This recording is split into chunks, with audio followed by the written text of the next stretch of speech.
Il y a des gens derrière dont l'intention est carrément de renverser ce système-là. Luc La Liberté. Contre, pas une refonte du système. On est contre le système, point. La rencontre La Liberté, Martineau. Alors, chose promise, chose due. Luc, on va parler de ce texte du New York Times qui se moquait des bourdes verbales de Donald Trump. Donald Trump dit, parce qu'il rit tout le temps de Joe Biden en disant Joe Biden, il est vieux, il est presque sénile, il se trompe tout le temps quand il parle. Je m'excuse, mais Trump aussi, il a dit qu'il a battu Barack Obama aux élections, Donald Trump, alors qu'il s'est présenté contre Hillary Clinton. C'est n'importe quoi, là.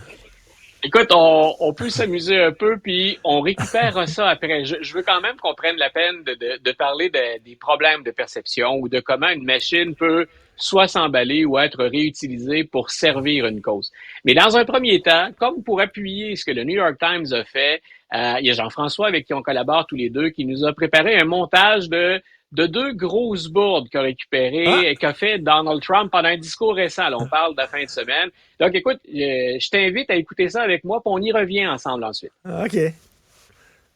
Well, thank you very much, and a very big hello to a place where we've done very well, Sioux Falls. Thank you very much, Sioux Falls.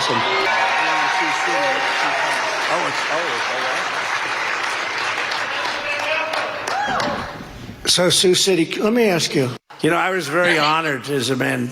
Victor Orban. Did anyone ever hear of him? He's probably like one of the strongest leaders anywhere in the world, and he's the leader of, right? He's the leader of Turkey.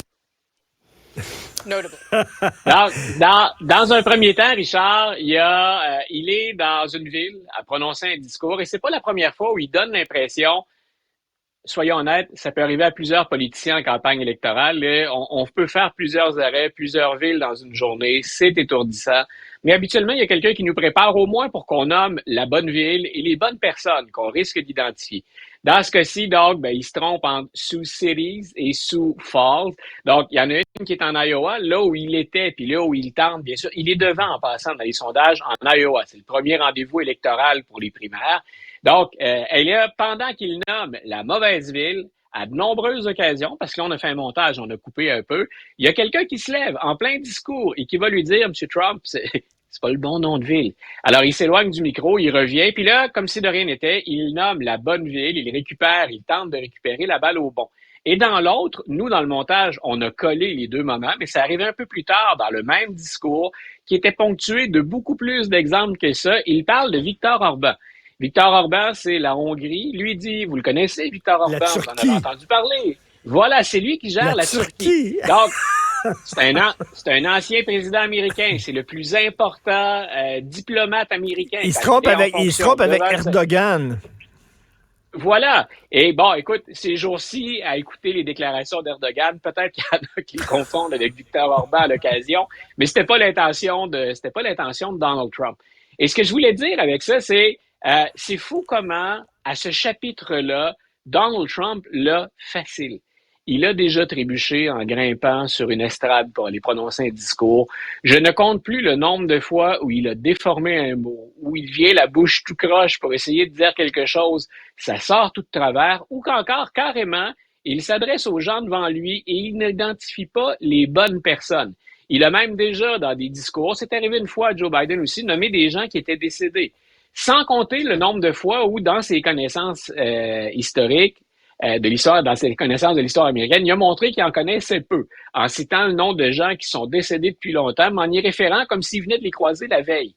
Donc, tout ça pour dire, il semble que ça morde plus. Joe Biden, les gens sont convaincus dans l'électorat américain, c'est une des perceptions les plus tenaces, que Biden n'est plus en mesure de faire le travail. Mais quand on rétablit les faits, si on regarde l'état de santé, le comportement des deux hommes, Joe Biden, au moment où on se parle, effectue un réel boulot sur le terrain et je ne l'ai pas vu faire, on peut être d'accord ou pas avec les idées ou les projets, mais je ne l'ai pas vu faire de bourde majeure dans ce qu'il a fait récemment, alors qu'il est sous pression probablement plus qu'à n'importe quel autre moment de sa présidence. Autre chose, je te laisse me relancer après, les gens ont fait leur chou gras du fait que Joe Biden est tombé en vélo. Et il est effectivement tombé en vélo. Joe Biden a 80. Je ne sais pas, toi et moi, Richard, à 80, si on va encore faire du vélo, si on va en faire autant que Joe Biden peut en faire, et si toi et moi, on va maintenir un régime d'entraînement physique quotidien comme le fait Biden, mais c'est un octogénaire. Quel est le sport que pratique Donald Trump à part le golf quand il le pratique? Joe Biden est plus transparent que la grande majorité des politiciens sur ses rapports de santé. Il en a communiqué un récemment encore en disant je vais être là en 2020. Écoute, je peux savoir quelle est la pression artérielle de Joe Biden si je le veux. Alors qu'on tentait de nous convaincre de l'autre côté que on vous donne pas de résultats. Mais Trump, écoutez Trump, quel bagage génétique. Il est fort. Mais c'est ça, stamina. Hein? Il disait là, de Hillary Clinton, she lacks stamina. Mais tu sais, quand Biden fait une bourde, c'est parce qu'il est sénile, mais lui, lorsqu'il fait une bourde, c'est parce qu'il est distrait. C'est parce qu'il est très occupé puis il est très distrait. C'est deux poids, deux mesures, effectivement. Puis c'est ça ce que dit le New York Times dans son texte. Il est pas très crédible quand il commence à attaquer les gaffes de son adversaire, alors que lui-même en fait énormément. Mais là, ce qui m'inquiète, c'est qu'il se souvient même pas, Luc, il se souvient même pas qu'il a battu Hillary Clinton. Il a dit qu'il a battu Barack Obama. Il s'est même pas présenté comme Barack Obama. Voyons donc. Et il y a deux choses. Soit il l'a oublié. Écoute, il y a d'anciens conseillers, mais que vaut la parole de gens comme Steve Bannon? Mais il y a des gens qui disent il souffre de démence. Ça, c'est des gens qui sont entrés à la Maison-Blanche grâce à Donald Trump. Mais soit il a réellement oublié qu'il a affronté Hillary Clinton, ou encore, c'est beaucoup plus prestigieux pour lui auprès de ses partisans de dire « j'ai vaincu Barack Obama ». Et là où ça a une certaine importance, c'est ses partisans lui pardonnent tout. Quand on parle de l'âge de Joe Biden, il est confronté actuellement à un candidat dans les primaires. Donc, on le remet en question, on le challenge, on le met au défi au sein de son propre parti. C'est le représentant Phillips qui fait ça. Et chez les démocrates, Phillips dit c'est un politicien d'une autre génération. Il a l'âge qu'il a, il représente une autre génération, grosso modo, place aux plus jeunes, place à la relève. Mais ça veut dire qu'on le reprend sur son âge, même chez les démocrates. Est-ce qu'on a entendu un partisan de Donald Trump remettre en question ses facultés cognitives ou ses capacités physiques? Ce serait normal en passant qu'elle décline. C'est le moment de la vie où on a plus de risques en tout genre. Quand on est septuagénaire sur la fin ou octogénaire, c'est normal qu'il y ait ce déclin. Après ça, est-on en mesure de faire le travail? C'est une autre question. Mais on ne le remet pas en question. Il n'y a pas de prise pour Trump. Et c'est là où je dis souvent, on vit quelque part dans un univers politique parallèle. On peut mentir, on peut être complètement ailleurs, on peut nier la réalité, voter pour Donald Trump, c'est pas le cas de tout le monde, mais c'est le cas de certains. Alors qu'on a l'impression que du côté de Biden, il doit assumer des critiques qui sont légitimes.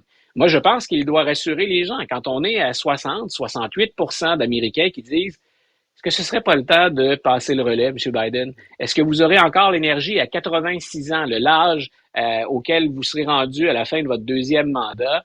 Est-ce que c'est encore correct que ce soit vous? Avez-vous l'énergie pour mener le pays dans une... Ça, je pense que c'est légitime et qu'il doit répondre et faire preuve de transparence. Mais ça veut dire qu'on en débat même chez les démocrates. Il n'y a même pas ce débat-là chez les républicains. Dans ce monde alternatif, Donald Trump est en parfaite santé. Ses capacités cognitives comme physiques ne sont jamais remises en question. Écoute, si c'est pas une définition d'un traitement privilégié, je sais pas ce que c'est. Ben oui.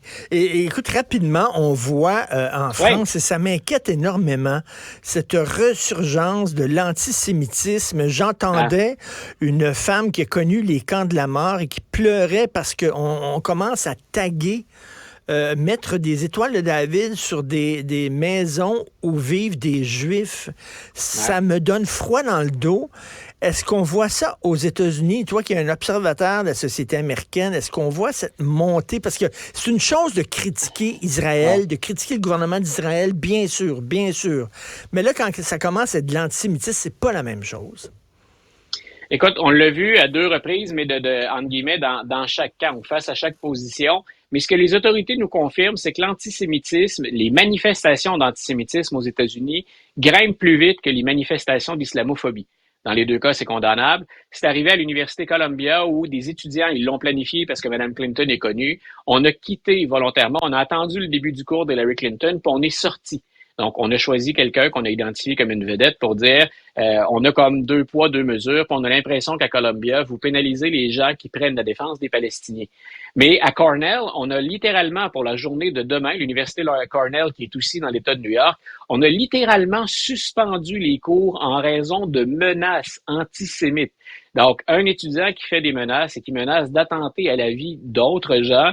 Donc, je répète, on voit les deux actuellement aux États-Unis. Puis c'est des retombées majeures, là. C'est très important. Oui. Il y a ce conflit à l'étranger, mais il y a comment on compose avec chez nous.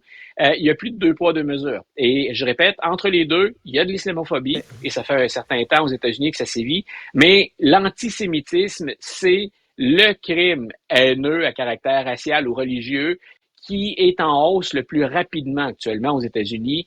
Et ça, c'est particulièrement inquiétant.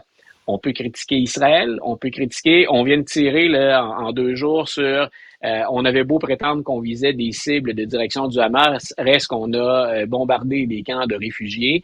Donc, on peut critiquer Netanyahou et le gouvernement actuellement, mais de s'en prendre à l'ensemble des Juifs ou à une partie de la communauté juive aux États-Unis, c'est ça actuellement qui est la grande priorité. On n'oublie pas l'islamophobie, on le condamne aussi, mais en guillemets, la priorité pour les autorités, la priorité pour le FBI, c'est ce qu'on fait au moment où on se parle à l'endroit des Juifs qui vivent sur le territoire américain. C'est que là, on ne fait plus la différence, par exemple, entre un Juif qui appuie Netanyahou et un Juif qui critique Netanyahou. On dit « t'es un Juif, donc t'es dans le camp des mauvais ». Et c'est là où j'ai un problème. Et Luc, selon moi, tu sais, j'ai vu un politicien québécois ce matin pleurer en disant la CAQ n'est pas solidaire envers les citoyens palestiniens qui se font bombarder. Je comprends ça, mais je suis allé sur son site Twitter. Je suis allé sur son compte Twitter à ce politicien-là. Et j'ai dit, je vais aller voir ce qu'il a écrit le 8 octobre, au lendemain des attaques du Hamas. Il les a pas dénoncés. Tu sais, selon moi, si tu dénonces une barbarie, tu dénonces l'autre. Tu sais, c'est comme les gens qui dénoncent rien qu'un camp, j'ai de la misère avec ça. Et ça devient difficile quand on embarque dans le terrorisme ou dans les crises de guerre, dans ce qui devrait, de l'avis général, être condamné par tout le monde. Les Américains viennent d'avertir Israël encore une fois. Respectez donc l'ONU, respectez le droit international. Mais ce qu'on a vu aux États-Unis de ceux qui défendent la Palestine, c'est le cas de cette musulmane de confession dont je t'ai parlé déjà au moins à 2 ou 3 reprises, Rachida Tlaib. Elle n'a jamais condamné ce que le Hamas a fait non plus. Et écoute, il s'agit d'avoir lu les descriptions. Je les lis du côté palestinien, quand on fait état des bombardements puis qu'on nous rapporte les victimes. Elle n'a pas soufflé mot de ce que le Hamas a fait, de la façon d'intervenir et d'un acte qui est rien de moins que barbare. Et malheureusement, c'est une des choses dont on a parlé aussi déjà tous les deux. Moi, je pense que dans le débat actuel, dans le débat politique, et c'est vrai autant en politique nationale qu'internationale, j'ai l'impression que la nuance est morte. Ou en tout cas que la nuance, on l'a mis dans le garde-robe et on l'a rangé pour un bon moment. On a l'impression qu'il faut adhérer à chaque camp puis qu'il faut le faire hors critique, hors jugement, hors perspective. Alors qu'au contraire, s'il y a des dossiers qui sont complexes et qui demandent toute notre attention et un maximum de nuances possibles, écoute, c'est bien ce qu'on vit ces jours-ci, malheureusement. Merci beaucoup, Luc. Tu as une chemise brune, mais il n'y a aucune connotation idéologique et politique là-dedans. Là. C'est vraiment, c'est une belle couleur, c'est tout. Merci, Luc La Liberté. C'était pour aller avec mes yeux, mes cheveux. C'est une coquetterie. Salut, Luc.